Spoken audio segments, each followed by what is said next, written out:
And it is time for Schefty's Summer Stories. Take a look as he's not headed to any beach. He's making a bunch of phone calls sitting over here. Schefty, what is the latest on the contract talks between Micah Parsons and the Dallas Cowboys? Greeny, there's been positive conversations throughout the offseason, so much so that most people believe that a deal will get done for Micah Parsons at some point this summer, and when it does get done, it is expected to make him the highest paid defensive player in NFL history. It'll be a huge number. It should surpass Myles Garrett. It'll give Micah Parsons that distinction, and most people believe that deal will get done at some point here in the coming weeks. Mike T, if they handled this situation correctly. No.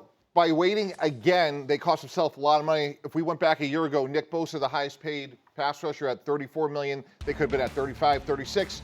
Myles Garrett goes all the way up to 40, Greeny. Now by waiting, you're costing yourself $4, $5, $6 million a year on a 6-year deal. That is a meaningful amount of money.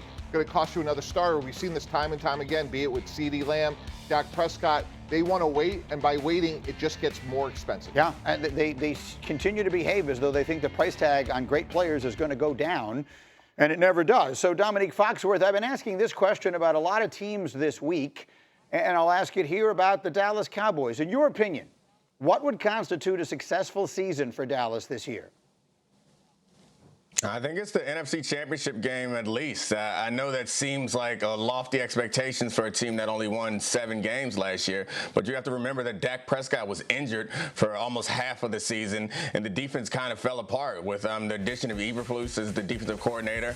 They can really, I think, maximize some of that talent, and the receiving core with Dak Prescott obviously can put up big numbers. He can play MVP caliber football, so I think this team has a chance if they put it all together, depending on how well their new coaching staff gels. So I guess it's kind of an old coaching staff with a little bit of new leadership.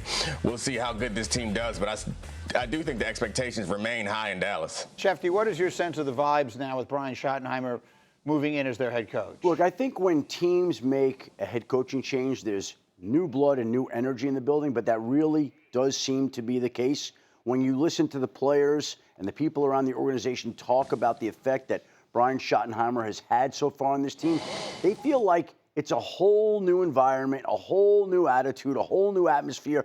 And I think everybody feels reinvigorated there. They feel refreshed. They feel like something positive is really moving in the right direction for the Dallas Cowboys. Now, we'll see how that translates into the regular season and if that holds up once you start losing games. They haven't lost a game yet. Right. Everything feels great.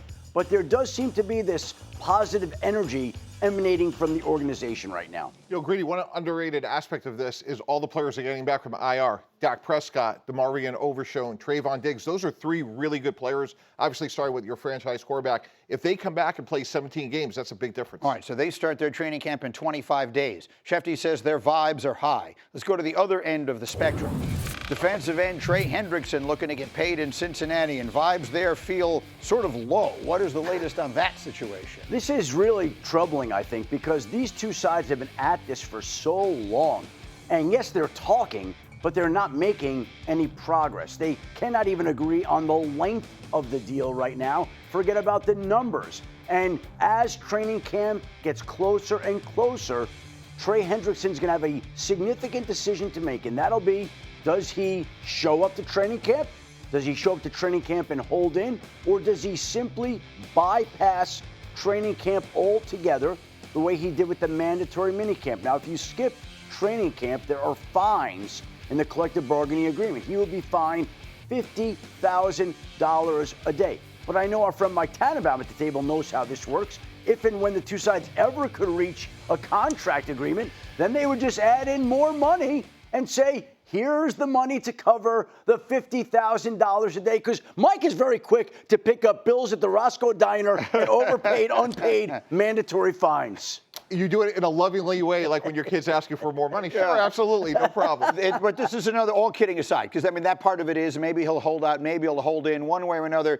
He's not happy. They paid their receivers. Their defense was as bad can possibly be last year, and he is overwhelmingly their best player. So what? You got to get the deal done. And Hembo gave me some great stats. So the last 2 years, 35 sacks, leads the league. And you look at Myles Garrett, again, at $40 million a year, guys, that's almost 50 cents on the dollar in terms of what he's making. And to Adam's point, Greedy, I think when you speak to people around the league, you look at the Jalen Ramsey situation in Jacksonville, I think that's the blueprint that teams worry about more than the fine, because you could, all kidding aside, address it with money. But when you have a player in your building every day that doesn't want to be there, that's a real issue. Okay, so what if you're the Bengals and Trey Hendrickson doesn't show up to training camp, and your first-round draft pick at a time where everybody else has their first-round draft pick signed also isn't in training camp? What's going to be the mood and vibe in the Bengals camp where this team has started slower to open the season than any team in football the last few years? They lost at home to New England last year to open the season. They're trying to turn it around. The storyline, if Trey Hendrickson and their first-round draft pick Shamar Stewart are not in camp on the first day, that's not going to be the type of mood and atmosphere that you're looking for when camp opens. Let's ask our player, Domonique Foxworth, what do you think of how this situation is going, and what impact do you think it has on Joe Burrow and the Bengals' chances of doing something special this year?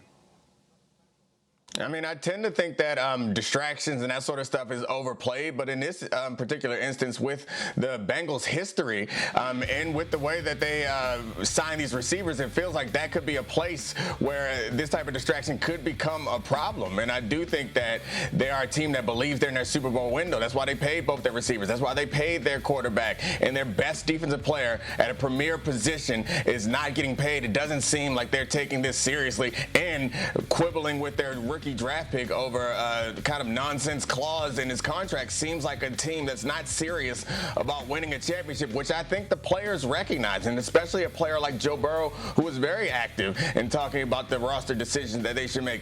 They recognize that, and I think Adam makes a great point. They're a team that notoriously starts slow. You're not helping yourself by not having your best players in camp to get ready for the first game of the year. Joe Burrow had the best season of any quarterback in the NFL last year, and they missed the playoffs. That's how bad that defense was. Schefter, let's get to one more, because we also have the Steelers and we have T.J. Watt with his contract situation. So what about that one? Well, the last time these two sides went through a similar dance, they got a deal done shortly before the start of the regular season. And I don't think anybody doesn't think that the Steelers and somebody as important as T.J. Watt won't find a way to work out a deal and keep him in Pittsburgh. I don't think this particular negotiation has had the animosity that the one between the Bengals and Trey Hendrickson has had. This one seems to be calmer, more measured, and I think everybody's optimistic that they can figure it out and will get it done. And in the end, all deals probably will get done. But this one seems like, again, in time, it'll happen. Agree. You don't sign an aging legend in Aaron Rodgers not to have T.J. Watt in camp under contract. The question is it Donnell Hunter, 35, 36? Do you go all the way up to 40 with Myles Garrett? There's a landing spot there that makes sense. So assuming this does get done, Domonique, I'll ask you the same question I asked earlier. What in your mind would constitute a successful season with an aging star quarterback and a legendary coach in Pittsburgh?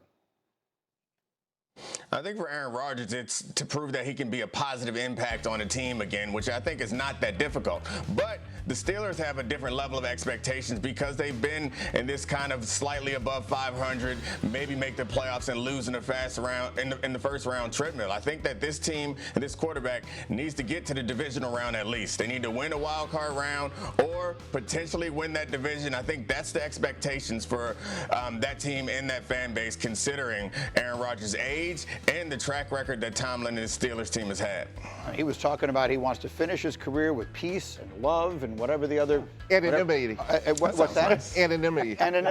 He wants to then go into anonymity unless he runs for vice president. I mean, all these things could wind up happening. But that to me is the interesting question. Yes. Yeah, so great. Like, it reminds me with the Jets and Brett Favre. You go get somewhere like Brett Favre, you want to make sure like you end on as good a note as possible. They're not trying to win the division with Aaron Rodgers. They want to get to the Super Bowl. That's what I mean. I mean, this is a team that makes the playoffs every year. You add Aaron Rodgers, I think the expectations should be higher than that. And the fact that they aren't for most people, I think speaks volumes. Back on Get Up, moving fast and furious today. And we got quarterback questions that need answering headed towards training camp. And we have the answer man, Adam Schefter. Schefty, what can you tell us about the quarterback competition in the fascinating QB room of the New York Giants? The Giants would like to be as patient as they can with their rookie first-round draft pick Jackson Dart and go with Russell Wilson. But let's keep in mind that once before Brian Daboll and the Giants general manager Joe Schoen were in Buffalo, the plan there was to be very patient with Josh Allen, and he was called on to start a lot sooner than anybody expected. Now, we're not saying that Jackson Dart is Josh Allen. We're just saying that they can have a plan to go with Russell Wilson, but plans sometimes change. That'll be up to Russell Wilson, how well he plays, how much this team wins, and how patient this whole entire organization can be. Mike Tannenbaum, when should Jackson Dart be the starter? 3 weeks ago, from day one, practice one, put him in. You'd rather win 5 games with an ascending Jackson Dart Greeny than win 6 or 7 with an aging Russell Wilson. He's a 3-year starter at Ole Miss. We put Mark Sanchez in from day one. We got to the AFC Championship game with the Jets, and if I'm the Giants, Jackson Dart is our future. Domonique, how about it? Where do you stand on this? It's the age-old question about when do you start the rookie quarterback. Yeah. What do you think? I mean, the sooner the better, but I think it depends on the quarterback. And obviously, there are a lot of jobs on the line in New York right now. So what they really need is for Jackson Dart to look like the franchise quarterback. And no one knows that better than they do right now. So I imagine that the pressure is going to mount if their season doesn't start off well. So I assume that Jackson Dart, at best, they can hold out on him until midseason. But at some point, they're going to have to put him in there because I don't expect Russell Wilson to demonstrate that he's kind of the future plan for them, especially given his age. So I think about mid-season, Jackson Dart is in there trying to save GMs and head coaches' jobs. Now, very quickly, Schefter, just that quarterback room. Russell Wilson, Jameis Winston, Tommy DeVito, and Jackson Dart is the most fascinating. And that would be a great TV show or sitcom. Well, yeah, it would. Will they all be there? No, They're not all going to be on this team I for would think that they'll keep 3. Obviously, right now, Tommy DeVito would seem to be the odd man out. And in training camp, Jackson Dart appears to be working as the 2 with Jameis Winston there as well. Again, they haven't gone to training camp yet. They haven't played a preseason game. There's still a lot to unfold and unpack here. But right now, it looks like Russell Wilson's the starter and Jackson Dart might be the backup. Okay, let's go to the next piece here. The Colts. Quarterback situation there. Anthony Richardson, shoulder. Go. I just think there's some questions here. Now, he believes he's going to be ready for training camp. I've had other people wonder if that will be the case. I've had people refute that and say he will be. I think the team believes he'll be ready for the start of training camp, but it's a shoulder injury. He's had the shoulder injury before. It's worth monitoring. And let's not forget the fact that they signed Daniel Jones for a deal that pays more money to him than the Steelers are paying to Aaron Rodgers, which tells you that the Colts believe that they may have to turn to Daniel Jones to start at some point, whether Anthony Richardson is injured or not. Daniel Jones was a high draft pick once upon a time, but not by this franchise, Mike T. How should they handle this? I played Daniel Jones. Why did we hire Shane Steichen? He did a great job in Philadelphia. He's a quarterback guy. And if you could clean up sacks, 208, 73 turnovers, you may have something in Daniel Jones. Let me tell you something. There are people around the league that really like Daniel Jones. I'm just telling you, he's got his supporters. Yep. Even though he got run off in New York, there are a lot of people that believe an awful lot in Daniel Jones. I hear you. Artie, I'm just going to stay here. Does that mean we're giving up on Anthony Richardson? No, I think you want to win for today, Greeny, and develop for tomorrow. Anthony Richardson has unique upside, and this isn't second guessing. This is first guessing. I don't know why they played him so fast, knowing that he was so inexperienced coming out of Florida. I think Daniel Jones is an ideal bridge quarterback. And to Schefty's point, Adam, I think Nick will agree with this. If we're sitting here in November talking about a Sam Darnold turnaround, I don't think it's inconceivable that that's Daniel Jones this year. Nick. Yeah, absolutely. Sam Darnold and Baker Mayfield, I think with Shane Steichen's ability and with, frankly, Daniel Jones's ability, there are ways to coach him in a position where he can have success. We've seen it done before. And to the point that quarterback, all the context really matters around quarterback. And I think there hasn't been a quarterback with a tougher situation than Daniel Jones had with the Giants over the past few years. So I think right now is the time of year for optimism. And I'm pretty optimistic about what Daniel Jones can do in that system under certain limitations with that coach.